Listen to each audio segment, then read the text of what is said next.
brings you stateside? I need a new driver. My team is in last place. My number 2 is a rookie, and if we don't turn it around, I lose the team. We all lose our jobs if you can't pull off a miracle.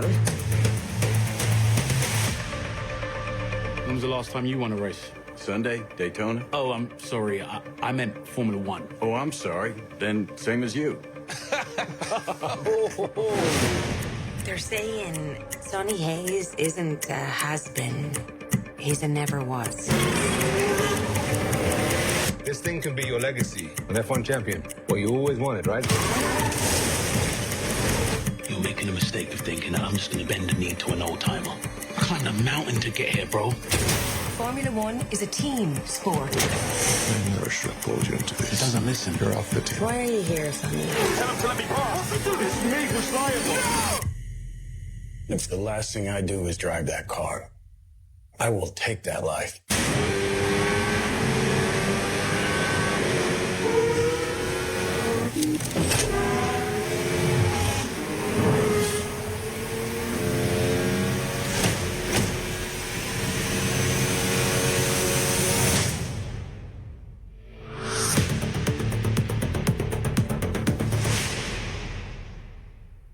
Good morning, Owasso. This is Chad with Owasso Live, and this is the Morning Loop.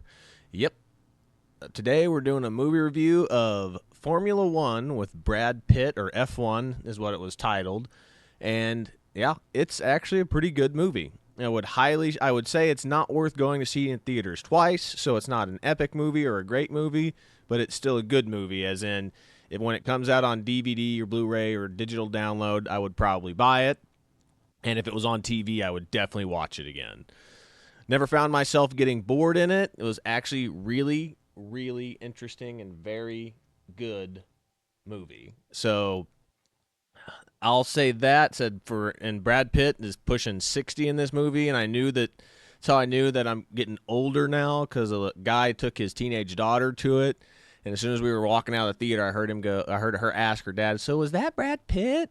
And he was like, "Yes." And I was like, oh my gosh, that's how you know you're getting old, because he was the heartthrob of every girl back in my high school heyday. Because everybody talked about, back then it was Fight Club. Everybody loved Fight Club. And that was like, everyone's probably says this probably Brad Pitt's like top tier movie. So yeah, good movie. It's kind of like reminded me of Rocky, as like the friendly rivalry between him and the rookie driver that you saw there from the trailer. The trailer makes it seem like they have a really antagonistic relationship, which they kind of do at first, but then they kind of develop like a more healthy rivalry and mutual respect for each other. And he kind of looks up to him. The kid starts to actually kind of look up to him as a seasoned driver who understands things. And yeah. Like, because he can feel things in the car that the rookie still hasn't like fully understand yet, and that's kind of like the point of the movie. Is like when he comes in, he tells them, "Yeah, the turns, I'm going too fast into this turn, and in this turn, like it feels like I have no control." So he's able to explain to the engineers or the mechanics what's going on, so that way they can fix the car for them. Whereas the rookie, as it shows at the beginning where we kind of meet him, that he doesn't know how to do that. It's like, are you coming in the turns too fast? I mean, what's going on? And they're like, he doesn't know how to describe that to him, whereas Brad Pitt's character does. So he's useful to them, and that's kind of how he proves his worth, because like I said, nobody wants him there. Of course, it's the classic underdog story. He's like, yeah, we don't want this guy here. He's useless. We've got like 10. We got another driver already, in the queue waiting to come in, and you bring in this guy that's that's only raced Formula One cars once in his career, and that's kind of what you find out. It's like he kind of had an accident like the first time he ever drove Formula One, and that's kind of like his little backstory. I won't go too in detail into it, but it's the classic. He's the classic underdog story moment, and the kid's like the up and coming rookie that everybody likes, and and then his buddy, which is the team owner, is trying to keep his team above water, and everyone's trying to force him out. And like, it's very interesting this goes to show you like how kind of communistic or I would say socialistic the Europe racing circuit kind of is because they can force members out if their team does too poorly. And like they can take his team away from him. You're just like, so he bought the team, he owns it, but this board of racing, the racing committee or whatever, can say, well, you've been in last place for too long, so we're gonna take your team. We're gonna take your team away from you, even though you bought them. And that was kind of an interesting take that I said. But that's why, I mean, good Lord, like the soccer, we know that the European like sports leagues are like corrupt because of what happened, this big scandal that happened with the European soccer team, where it turns out that they were like embezzling money and they were all completely bankrupt. And then they have the American like sports league come in and like take over and fix everything. So it just goes to show you that people eventually, like I said, nepotism is king. Is like eventually there's going to be people who will get to a position and then take over and have no clue or understanding of how it works. And it's just nepotism is king. But anyway, getting back to the review is, so him and the kid have a good, healthy rivalry, and they are competitors too, because, at one point the kid has to sit out for like a race or two, and I don't want to get into too big spoiler things, and Brad Pitt's character starts to take off. He starts to get really popular, and he starts to again, kind of goes back and forth. Like he starts to resent him for that, and and you feel that you go, okay, yeah, I can actually see that because he feels like he's taken his spotlight away from him, where he's the new up and coming hotshot rookie, and then Brad Pitt's coming in and he still gets to race while he's got kind of stuck having to sit out a few races, and it starts eating at him, and so it's really good. It's a very good movie, underdog story for this particular team anyway, because this team is a brand new team, just getting started and trying to keep their heads above water in the F1 or Formula 1 circuit. So very good movie. Again, the only gripe I had about it was too long. I did find myself looking at my watch because it was my weekend and I had stuff that I needed to do, like mow the lawn and some other errands to run. I was like, hey, this is 2 hours and 30 minutes. Like, good Lord. It's a long time for a movie just about racing cars. So that was the only real gripe I had about it, because I never got bored in it. It was a very engaging story, very good story. And the race, all the scenes where they're racing, extremely awesome, extremely well put. The cinematography is amazing in this movie. So highly recommend it. Would highly recommend it. Again, it's not an epic or great movie to where you would go, I would recommend going to the theater 2 times or more to see it. I would definitely get it when it comes out, again, on digital download, DVD, Blu-ray, whatever you do. And if it was on TV, would definitely watch it if it came on TV. And I'm like, oh, I'm watching that. So, good movie, not a great movie. But absolutely would recommend going to see it. Very good. And Brad Pitt is in his 60s now, still looking good for being in his 60s for this movie. But absolutely amazing. But that's pretty much all I've got for the movie review. So I was just going to do a quick little like meme review, because that's pretty much all I've got left for this, and I'll play us out with the trailer again. But start with this one right here. Democrats. It's Joey from a Friends meme, like getting shocked. And it says Democrats hiring 87,000 new IRS agents. Like, it says Democrats when Trump hires 10,000 new ICE agents. Shock and horror. It's a good meme. It's a good meme. Next one we have here is Stephen Colbert is getting the late night show is being canceled. Now, a lot of people are saying that it's because of Trump suing them for, lies and media manipulation against him during his election. That's what a lot of people are saying it's about. But honestly, I don't think that's what it's about. I mean, I honestly think it's Stephen Colbert's fault, because Stephen Colbert made the late night show very political, extremely political. And that's right here. The old vaccine state-run propaganda program shut down. And it's true. Like, he was completely biased towards Trump. Like, we don't watch, the late night shows back in the day were not political. Were not very political. They would bring political people on, but they didn't get super into political agendas or show their bias towards one side or the other. And Stephen Colbert certainly did. I mean, he literally had seemed like it was like a funeral service after the election. when Donald Trump won. I mean, it was absolutely ridiculous. And two, if he truly cared about it, I said, because if they're getting sued and they're losing, millions of dollars, if Trump's suing them for whatever amount of money is, the easiest way for them to stay afloat would be for him to give up his $1 million contract, at least give up some of it to keep the late night show house going. But he won't, because he cares more about his paycheck than he does about the late night show. Let's see how much that he makes with his late night show. How much does Stephen, I don't know how to spell Stephen Colbert, yeah. Say Stephen Colbert make a year. See what it comes up with. It says according to his annual salary is $15 million a year. Let's make sure that that's with make from the late show. Let's try that. Make sure that that's the same amount. I'm sure it probably is. Yep. $15 million.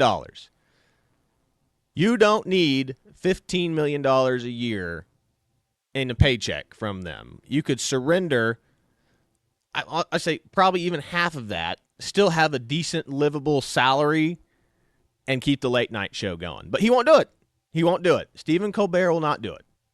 Guarantee you he won't do it because he likes having that money. Money, money, money.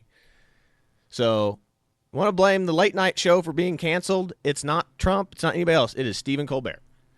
He's one of those million and billionaires that could be literally surrendering his paycheck to keep the show afloat if he truly cared about the late night show. But he doesn't. He doesn't. He's waiting for the next late night show or some whatever program to give him a shout that's going to pay him just as much as that, if not more. That's all he does. He's a grifter.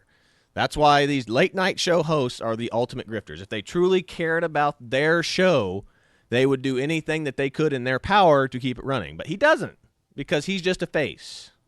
He is just a face. He goes, I deserve what's mine. If you're not going to pay me what's mine, I'm just going to leave. That's Stephen Colbert.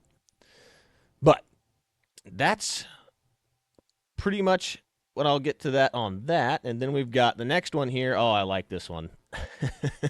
I'm going to restart this one real quick. I want to play it from the beginning. And go. Pause. Where's my sound? There we go.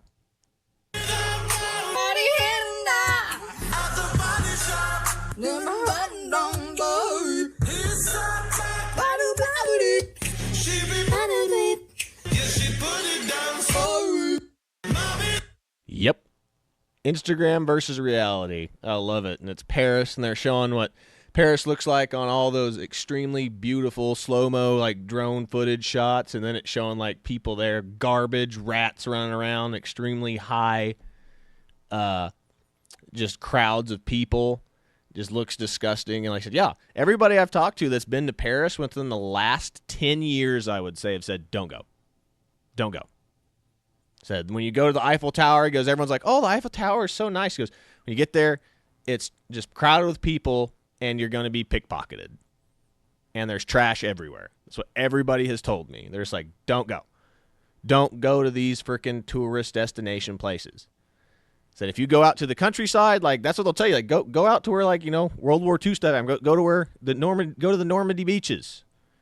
Go to the countryside stuff. Don't go to the city. That's what everybody says about Europe now. Says the cities are trash.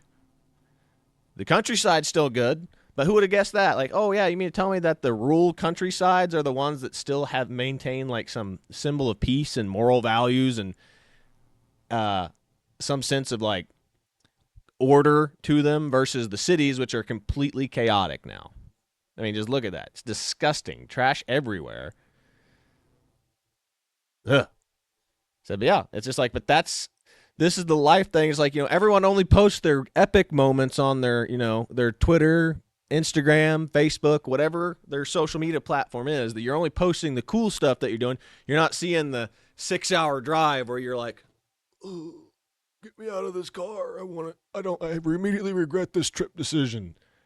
It's like, it's only showing you the cool stuff. It's kind of similar to being in the military, for that matter. It's like, you do like 80% of stuff you do is either training and or, like maintenance or maintenance kind of stuff, like maintaining your equipment, and then the 20% cool stuff that we get to do if you do all that other stuff right. And yeah, and that's what's going on.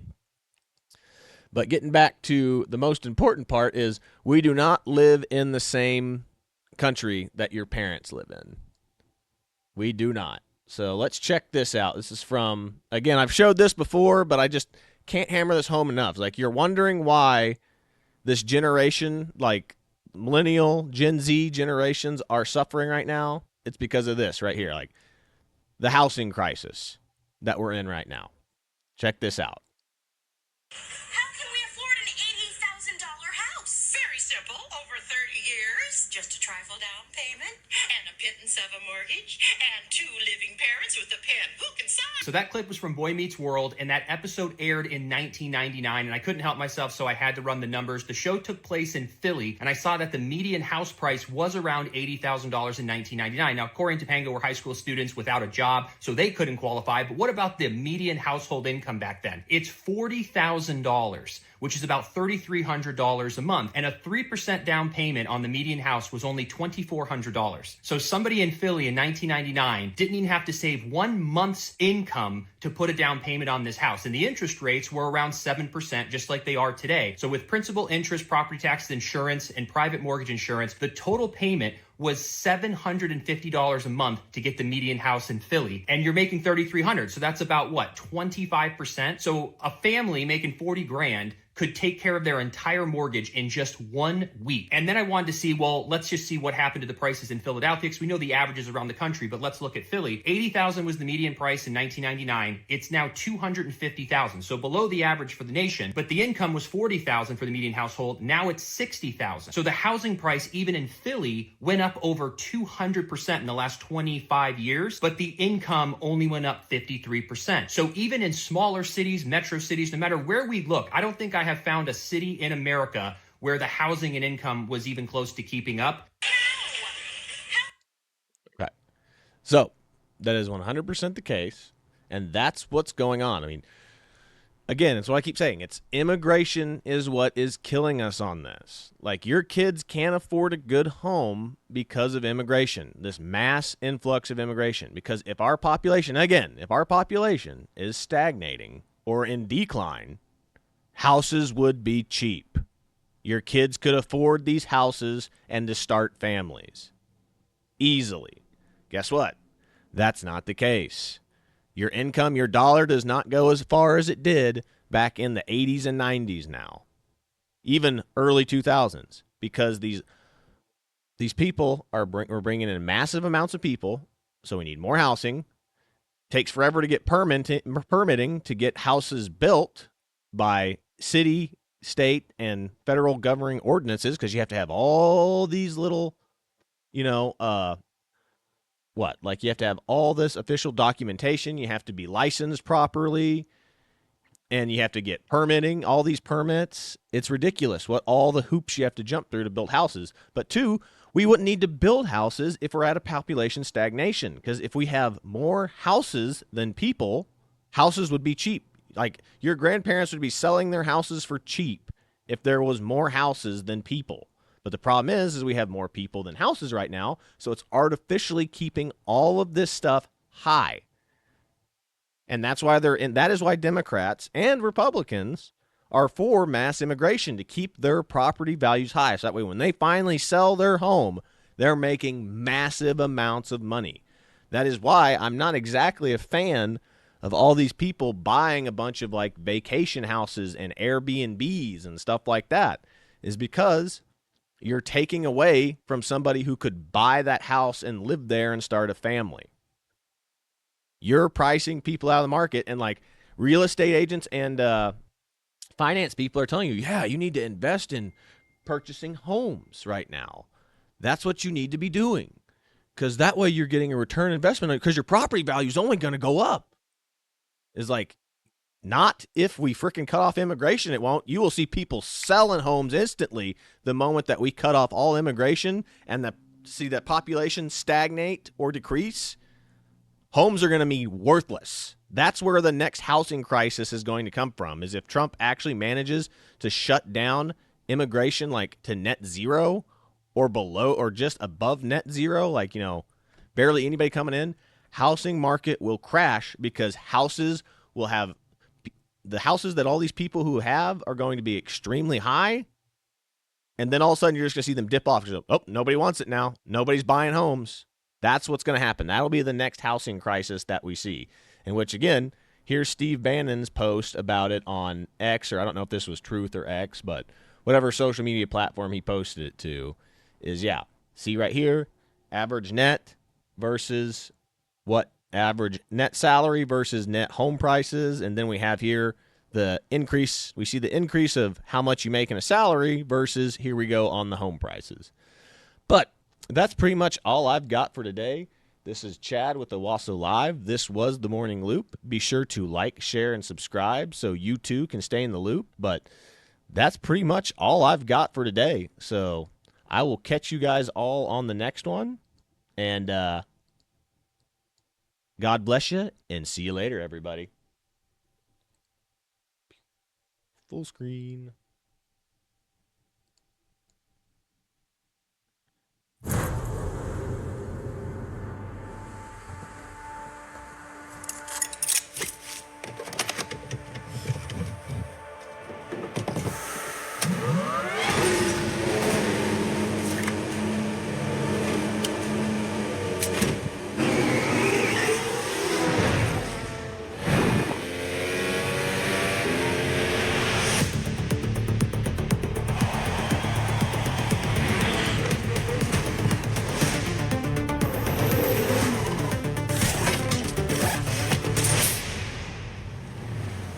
What brings you stateside?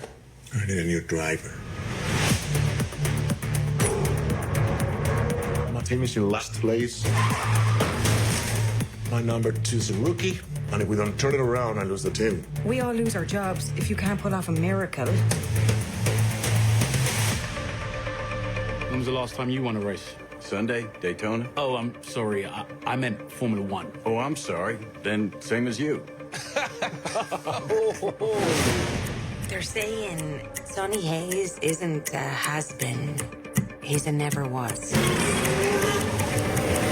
This thing can be your legacy. An F1 champion. What you always wanted, right? You're making a mistake of thinking that I'm just gonna bend the knee to an old timer. I climbed a mountain to get here, bro. Formula One is a team sport. I never should have pulled you into this. He doesn't listen. You're off the team. Why are you here, Sonny?